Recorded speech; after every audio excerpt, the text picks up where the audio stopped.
আমি একটু মাছ ধরতে পছন্দ করি। এইটা নেশার মতো একদম। এই নেশাটা আমার ছোটোবেলা থেকেই, যেরকম এই লাইনে কাজ করব যখন থেকে আমি বুঝি এটা আমার একটা নেশা, যে আমি এইটাই করব। আমি যদি এটা না হইতাম, এটা হওয়ার চেষ্টা করতাম, মানে এই লাইনে কাজ করার চেষ্টা করতাম, এইটাই, আর কোনো কিছু না। তো এই মাছ ধরার আমার একটা নেশা আছে। টাঙ্গাইলের সখীপুরে একটা পুকুরে মাছ ধরতে গেছিলাম আমি আর আমার এক ফ্রেন্ড। তো এটা হলো এই মাছ, এবং ওই পুকুরের বিশেষত্ব হলো ওরা কোনো এই আর্টিফিশিয়াল ফিড দেয় না। আর্টিফিশিয়াল ফিডের মধ্যে জাস্ট এবং ন্যাচারালি বলা চলে এটা, যে ওই যে খৈলটা শুধু দেয়। আর ওই যে অনেক বড় পুকুর, এই পুকুর থেকে জিনিসটা যা হয়।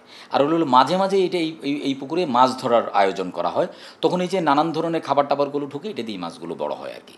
সো যার কারণে এই মাছগুলো এত টেস্টি মনে হয় যে একদম নদীর মাছ বা ইসের, এটা চাষের মাছ না।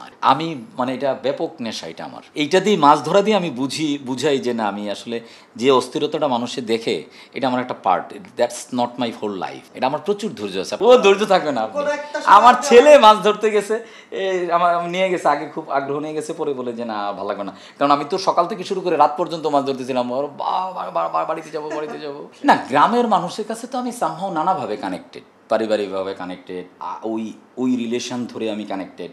তাদের কাছে আমি খুব একই ধরনের মানুষ। বরং মাঝে মাঝে যখন বাইরে থেকে লোকজন আসে, যখন ঈদে যখন বাড়ি যাই, আশেপাশের লোকজনে জানে যে ঈদে বাড়ি আসবে, ময়মনসিংহ শহর থেকে যায়, আমাদের থানা ফুলপুর তারাকান্দা, তো ওইখান থেকে লোকজন আসে, বা আরও দূর থেকে যখন লোকজন আসে, বাইক দিয়ে আসে, ম্যাক্সিমাম সময় ইয়াং পোলাপানটাই আসে, ওরাই বেশি পছন্দ করে। তো মানুষে অবাক হয়ে আসে, ছবি টবি তুলেই করে যে এটা কেন। আমার মা আবার গত বছর একটা কিছু, আমরা বাড়ির সামনে এই যে লোকজন টোকজন আসে, তো পুকুর পাড়ে আমাদের আবার বসার জায়গাটাকে আছে, কারণ আমাদের পারিবারিক বিজনেস হলো মাছ চাষ করা, আমাদের নিজেদের মাছ চাষ, গরু এগুলো, ছাগল, হাঁস, মুরগি এগুলো চাষ টাস, এটাই আমাদের মেইন পেশা আর কি। সো একটা শেডের মতো বানায় দিছে আর কি, যে এখানে এসে বসার একটা জায়গা করে দিছে, যে এখানে যাতে এসে লোকজন বসতে থাকে। যেমন আমি বাড়িতে গেলাম, তো ম্যাক্সিমাম সময় ঘুমাই, বিকালে ফুটবল খেলি, আর দিনের বেলা হয়তো ম্যাক্সিমাম সময় ঘুমাই, মুভি দেখি বা বই পড়ি। সো বই পড়াটাই বেশি হয় বাড়িতে গেলে, তো ওইটার চেষ্টা করি। সো এটা শেড বানায় দিছে যাতে মানুষ এসে অপেক্ষা করতে পারে আর কি। ভাল লাগে আর কি। যে ভালো লাগে না আপনাকে, মানুষ কি নিয়ে বাঁচে? ভালোবাসা নিয়ে বাঁচে, আশা নিয়ে বাঁচে, ভালোবাসা নিয়ে বাঁচে। তো মানুষের ভালোবাসা পাইতে কার না ভালো লাগে? আমি আপনাকে ভালোবাসি কেন জানেন? আপনি আমাকে ভালোবাসবেন ওইটার জন্যই, আর কোনো কারণই নেই। আমি আপনাকে ভালোবাসছি, আপনি আমাকে ভালোবাসবেন না, এই ভালোবাসা বেশি দিন টিকবে না, একতরফা থাকবে না।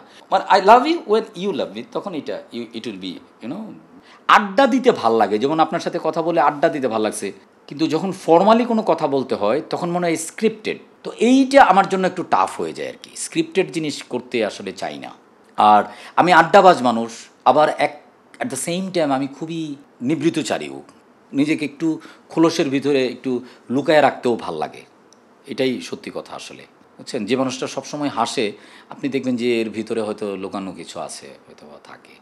মানে হিউম্যান ক্যারেক্টার, তো আমি বললাম না একটু আগে যে হিউম্যান ক্যারেক্টার এত, মানে এটা মহাবিশ্বের মতো, সৌরজগতের মতো আর কি, এত বেশি বিস্তৃত, you can not predict, you can not count যে আসলে কী।